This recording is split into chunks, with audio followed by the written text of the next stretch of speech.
În vremuri foarte îndepărtate, trăia într-o țară un rege tânăr, care nu avea soție. Își pusese în gând să se însoare, dar fără a mai da sfoară în țară de dorința lui, se încumetă să o pornească singur înspre palatele, unde știa că se asu prințese frumoase, harnice, sincere și mai ales modeste, căci acestea erau calitățile pe care dorea el să le aibă viitoarea lui soție. În timp ce tânărul rege călărea prin văi și munți, pe dealuri și prin câmpii, întâlni pe o colină învechită o păstoriță cu turma ei de mioare. Fata era de o frumusețe cum nu mai întâlnise până atunci. Privi cu plăcere și o întrebă: "Păstorițo, cum o duci?" "Destul de bine." "Dar când voi fi soție de rege o să o duc și mai bine," zise ea într-o doară. Regele nu dădu prea mare atenție acestor vorbe rostite de ea, care nu puteau fi decât o glumă, o salută zâmbind în chip de rămas bun și dădu pintenii calului, văzându-și de drum. O prinse la un castel, unde cunoscu o prințesă frumoasă, care îi se păru încântătoare, așa încât, fără să mai stea mult pe gânduri, o ceru în căsătorie și o invită să vină la el la palat ca să se cunune. Zis și făcut, prințesa, fără nicio șovăială, porni cu mare alai spre curtea regelui, de-abia așteptând să facă cât mai repede cununia. Și cum drumul pe unde venea alaiul trecea chiar prin locurile unde își păștea păstorița noastră turmele, prințesa scoase capul pe fereastra rădvanului, îi dădu binețe și o întrebă pe unde trebuie să o ia ca să ajungă mai repede la palatul regelui. Păstorița o îndrumă pe unde să o ia, dar îi dădu și un sfat: "Frumoasă prințesă, să ii cu ochii în patru când vei păși pe prima treaptă a scării palatului. Treapta aceea e fermecată darul de a destăinui cu glas tare oricărei persoane care ar păși pe ea. Și totdeauna spune adevărul, nu greșește." Prințesa nu dădu crezare vorbelor păstoriței și plecă senină mai departe. Ajunse la palat și păși pe prima treaptă a scării. Regele era la câteva trepte mai sus, cu mâinile întinse spre ea, vrând să o primească așa după cum se cuvenea pe viitoarea mireasă. Deodată însă, se auzi un glas care pronunță destul de limpede următoarele vorbe: "Pe prințesă dovei lua, rege, te vei înjela." N-avea încredere în ea, 0, căișireată și era auzindu-se destul de clar acel glas ciudat. Prințesa, rușinată, se întoarse iute la caleașca ei și porunci să se dea bice cailor, plecând înapoi de unde venise. Regele rămase tare abătut, dar a doua zi își regăsi curajul și iar se încumetă să pornească în căutarea unei mirese. Păstorița încercă să născocească un pretext ca să ascundă adevărul și să plece. Ajunsese chiar pe treapta aceea vrăjită și văzu că nu se mai putea urni din loc. Atunci își luă inima în dinți și mărturisi regelui din tot adevărul. "Prin urmare, tu ești păstorița cea glumeață." Prințesa n-a avut curajul să treacă peste treapta aceasta neiertătoare cu cei răi și atunci lasă-o să aștepte cât o vrea.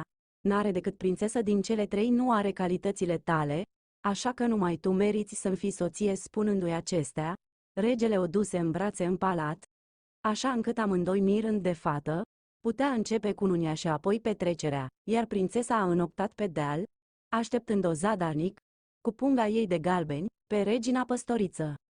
Prințesa îl ascultă cu mare atenție și băgă bine la cap tot ce a auzit. Ca a doua zi, nu mai târziu, să vină la palatul lui și să facă nunta. În dimineața următoare, după ce își luă rămas bun de la tatăl ei, se îndreptă, însoțită de un alai de cavaleri, într-o caleașcă poleită cu aur, spre palatul regelui. Pe drum își tot frământa mintea cum să facă ca să scape de acea treaptă nesuferită, din cauza căreia cele două prințese fusese silite să facă, rușinate, cale întoarsă.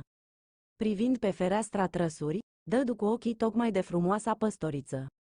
Opri brusc toată suita și se duse singură la ea, cu gândul să o înduplece, să o ajute. "Uite ce, păstorițo," începu prințesa, "vei să câștigi o pungă de galbeni, îmbracă-te cu rochia mea și urcă-te în caleașca asta. Sunt sigură că ești o fată cinstită și bună, așa că te vei înfățișa regelui drept mireasă în locul meu. 0 te va întâmpina pe scara palatului, după ce ai pășit pe toate treptele, să pleci pe furiș fără să te vadă nimeni și să te întorci aici. Îți voi da punga de galbeni și apoi mă voi duce la palat în locul tău. Ai înțeles ce ai de făcut? Eu rămân aici pe deal, însoțită de un cavaler și te aștept. Nu mă întreba de ce îți cer să faci asta, e o taină a mea. Cu dragă inimă îți voi face acest serviciu," îi răspunse păstorița, care îi știa taina cu treapta nemiloasă, mai bine ca oricine. Numai decât își puse rochia cea strălucitoare a prințesei, cusută cu fir de aur și argint și brodată cu perle. Iar rochița simplă a păstoriței o îmbrăcă prințesa. Nu a putut spune acum care din ele e ciobănița și care prințesa. Ajunsă la palatul regelui, acesta ieși să-și întâmpine mireasa pe treptele scării. Iar ea păși fără teamă pe prima treaptă. Atunci vocea aceea ciudată rosti cu hotărâre: rege, nu te-ai înșelat pe asta fată, dovelua, ea e sinceră și bună. Merită să-i pui cununa. Acum a înțeles că regele a fost în culmea fericirii că și-a găsit, în sfârșit, mirieza cea mai potrivită. Îmbrățișă cu mare bucurie și, ca să fie sigur că nu o va mai pierde și că ea nu se va rătăci în timpul petrecerilor nunții printre alte prințese, care mai elegante, îi prinse în părul ei bogat și mătăsosunac de păr cu un diamant mare cât nuca. Se duse apoi să dea poruncă să înceapă pregătirile pentru ospățul de nuntă. Însă, potrivit înțelegerii, fata încercă să plece pe furiș, ca să alerge la locul unde o aștepta prințesa. Iar tocmai când se coboare pe ultima treaptă, grăbită să sară în caleașcă, o văzu regele, care o opri și o întrebă unde fuge așa în grabă. Când trecu dincolo de colină, o întâlni din nou pe frumoasa păstoriță și o întrebă: iar ce mai face? Păstorița caută a doua oară să-i răspundă nu atât de bine ca atunci când voi fi soție de rege. Regele râse din nou de acest răspuns copilăresc și dădu pinteni calului. Asterisc plus unse la un castel unde trăia o altă prințesă, de a cărei frumusețe se dusese vestea, atât departe. Râzându-se îndrăgostit de ea, regele o ceru de soție și spuse că a doua zi o va aștepta în palatul său, unde avea să se sărbătorească nunta lor. Încântată de asemenea cinste, prințesa primi din toată inima.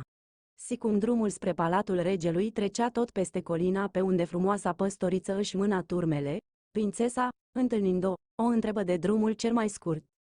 Că de la păstoriță și de acea treaptă fermecată de la scara palatului, care dezvăluia aceleia ce-i va fi prințului mireasă.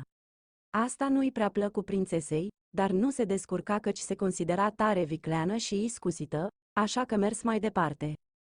Aunsă la palat, de bucuria primirii alese ce îi se făcuse, uită cu desăvârșire de povestea cu treapta, va chiar întârzie mai mult tocmai pe treapta buclucașă. Zero când deodată, ce-i fu dat să audă: rege, te vei înșela pe prințesă. Dovelua ieșirată și rea n-avea încredere în ea. La auzul acestor cuvinte regele s-a enervat tare și i-a întors prințesei spatele, care se văzu silită să se întoarcă de unde venise, înfuriată la rândul ei că nesocotise sfatul dat de nevinovata păstoriță. Dar regele nu s-a lăsat. Zero chiar a doua zi a pornit-o spre un al treilea castel. Se spusese că prințesa care locuia acolo îi va fi pe plac și îl va face să uite, fără doar și poate, pățaniile de până atunci. În calea lui a apărut din nou păstorița. Regele, dezamăgit de toate întâmplările prin care trecuse, parcă se mai însenină la vederea prospețimii și frumuseții nevinovate a copilei. Si, păstoriță frumoasă, ce se mai aude? O întrebă regele.